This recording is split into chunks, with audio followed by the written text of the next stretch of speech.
صدیق اکبر رضی اللہ تعالیٰ فرماتے ہیں کہ منافقین کے خشوع سے بچو، منافقین کے خشوع سے بچو۔ پوچھا گیا کہ یہ منافقوں کا خشوع کیا ہے، نہیں منافقین کا خشوع کیا ہے؟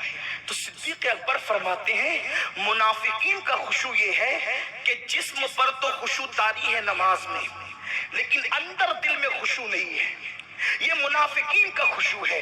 اور مومنین کا خشوع یہ ہے کہ دل بھی خدا سے لرز رہا ہے اور بدن بھی خدا کے خوف سے لرز رہا ہے، یہ مومنین کا خشوع ہے، اور ایسی نمازیں اللہ کے قرب تک پہنچاتی ہے۔ اس لیے آج لوگ بہت سارے لوگ شکایت کرتے ہیں کہ سید صاحب میری نماز میں وسوسے بہت آتے ہیں، ذہن ایک طرف نہیں رہتا۔ آسان طریقہ بتاتا ہوں، اللہ اکبر سے لے کر السلام علیکم ورحمت اللہ تک پوری نماز کا ترجمہ یاد کر لو، یعنی جو نماز میں کہہ رہے ہو اس کو سمجھنے کی کوشش کرو کہ کہتے کیا ہو۔ اللہ اکبر کا مطلب ہے اللہ سب سے بڑا ہے، اس طرح پوری نماز یاد کر لو۔ تو جب تم نماز کا ترجمہ یاد کر لو گے تو عربی میں پڑھو گے تو اردو دماغ میں گھومتا رہے گا، اور جب دماغ میں گھومتا رہے گا تو اتنا آپ کے دل کے اندر خشوع پیدا ہوتی رہے گی۔ اور پھر میرے آقا علیہ السلام نے فرمایا، بخاری شریف کی حدیث ہے، مسلمانوں جب کوئی مومن نماز پڑھتا ہے تو وہ کتنے بلند مرتبے پر فائز ہو جاتا ہے۔ افسوس لوگوں کو کوئی وکیل بلائے، ڈاکٹر بلائے، انجینئر بلائے، وزیر بلائے، امیر بلائے تو لوگ کہتے فلاں نے بلایا، فلاں نے بلایا، فلاں نے بلایا، اپنے پاس بٹھایا، مجھ سے باتیں کی۔ بخاری شریف کی حدیث ہے، اللہ کے رسول صلی اللہ علیہ وسلم فرماتے ہیں جب تم نماز میں رہتے ہو تو کعبے اور تمہارے درمیان تمہارا خدا رہتا ہے۔ حضور فرماتے ہیں کعبے اور تمہارے درمیان وہ اللہ جو جہد سے پاک ہے، وہ اللہ جو سمت سے پاک ہے، وہ اللہ جو آنے جانے سے پاک ہے، وہ اللہ جو زمان و مکان سے پاک ہے۔ میرے نبی نے فرمایا جیسا کہ اس کی شان ہے تمہارے اور کعبے کے درمیان تمہارا اللہ ہوتا ہے۔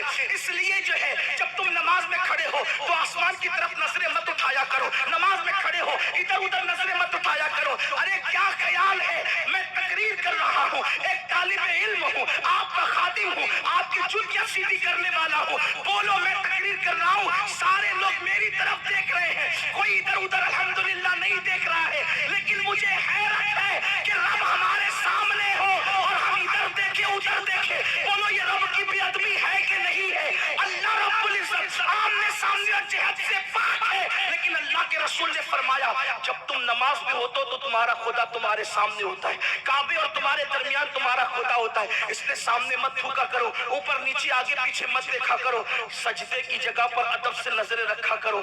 آقا فرماتے ہیں جو نماز میں اوپر دیکھے اللہ اس کی نظریں اچک لے، اللہ اس کی نظریں چھین لے۔ جو نماز میں ادھر ادھر دیکھتا ہے نماز کی برکتوں سے محروم کر دیا جاتا ہے۔ اس لیے نماز میں سجدے گاہ پر نظر ہو اور کم سے کم یہ تصور ہو کہ اللہ ہمیں دیکھ رہا ہے، کم سے کم، یہ کم سے کم کی بات ہے، کم سے کم اللہ دیکھ رہا ہے، اور زیادہ سے زیادہ وہ تو عارفین جانتے ہیں، صالحین جانتے ہیں، لیکن اس سے بڑی منزل ہے انت عبد اللہ کأنک ترا فإن لم تکن ترا فإنہ یراک۔ ایسے عبادت کر گویا تو خدا کو دیکھ رہا ہے، گویا۔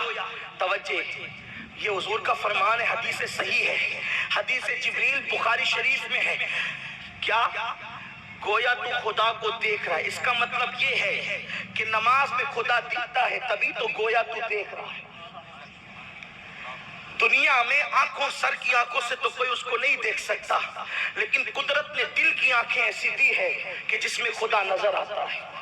اسی لیے تو کہا نا کہ کأنک ترا، حالانکہ کأنک کی قید ہے، بلکہ صوفیہ تو فرماتے ہیں جب اس سے اوپر کی منزل ملتی ہے تو کأنک کی قید ہٹ جاتی ہے، اور یار کا جلوہ بے نقاب ہوتا ہے۔ رابعہ بصری کہتی ہے اللہ اکبر کہنے کے بعد ثنا اس وقت تک پڑتی نہیں جب تک یار اللہ اکبر کو قبول نہیں کر لیتا،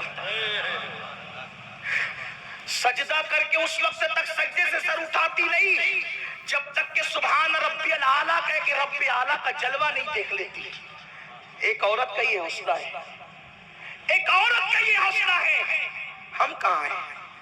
لیکن بات اتنی ہے کہ جب تک نشے میں ہو نا آدمی تو بیوی سامنے ہو تو بھی نہیں پہچانتا، بچہ سامنے ہو تو بھی نہیں پہچانتا۔ دھیان دے رہے میری بات پر، کوئی مشکل تو نہیں کر رہا ہوں، آسان ہی کر رہا ہوں۔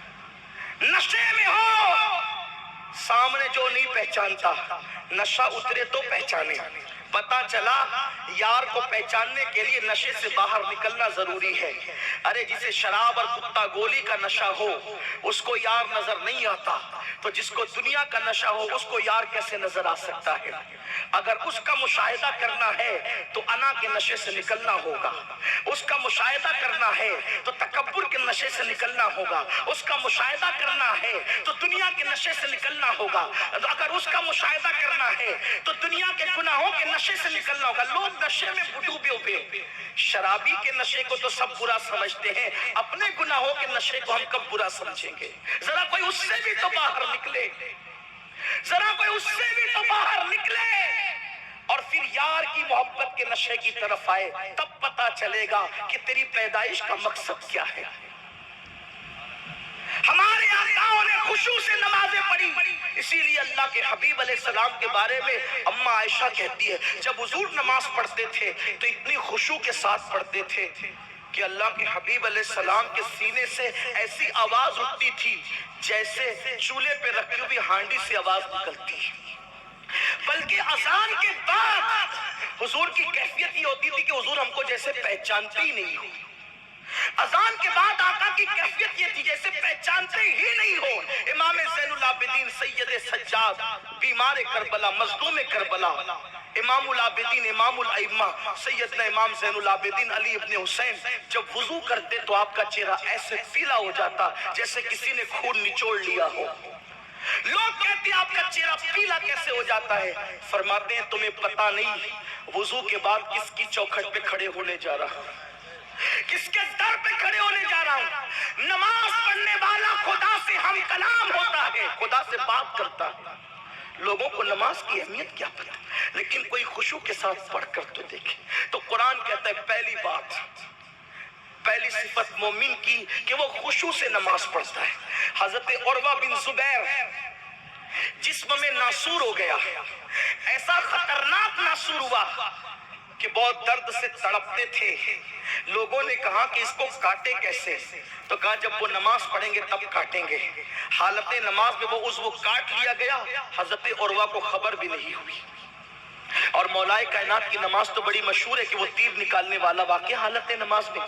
سیدنا داؤد طائی نماز میں ہے، آگ لگ گئی ہے گھر میں، پورا محلہ چلا رہا ہے نکلو نکلو نکلو، اور وہ نماز میں ہے. آگ بجھ گئی، نماز پوری کی، سلام پھیرا، کہا یہ بھیڑ کائے کی ہے؟